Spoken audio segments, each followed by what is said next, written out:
நித்து மச்சான் கொஞ்சம் வண்டி ஓனர் நிக்கிறார், பேசிட்டு வந்துடுறேன். அப்பதான் பாக்கலாம்னு வந்தேன். சார் வண்டி அடிப்படை இன்சூரன்ஸ் ஒன்றும் கிளியரா ஆகல சார். ஓ அப்படியா?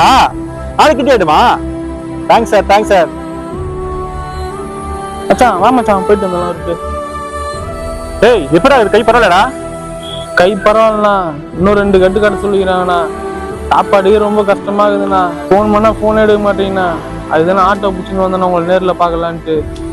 டேய் 5000 குத்து விட்டேன், காசு இல்லைன்றா. நீ ஃபோன் பண்ணும்போது டேக்ஸ் இல்லைண்ணா, அதான் ஃபோன் எடுக்கல.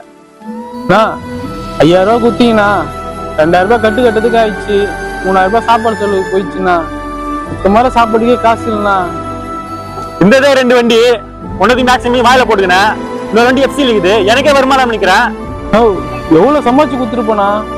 ஆனா வேணும்னா ஆக்சிடென்ட் பண்ண எதிர்க்க பஸ்கார வந்து பிரேக் பிடிக்காம விட்டானா? தேவையில்லாத போய் சொல்லி நிக்காரு. வண்டி அடி பிடிச்சு எனக்கு லாஸ். அவன் கையை வச்சு உயிர் தப்பிச்சு ஒரு ஆக்சிடென்ட் பண்ணிட்டு உங்க வண்டி அடிபட்டு கவலைப்படுறீங்க. உங்களை மாதிரி ஓனர்லாம் எங்க கஷ்டத்தை எல்லாத்தையும் வாங்கிப்பீங்க. ஆனா எங்களுக்கு ஒரு கஷ்டம் போது 1000 காரணம் சொல்லுவீங்க.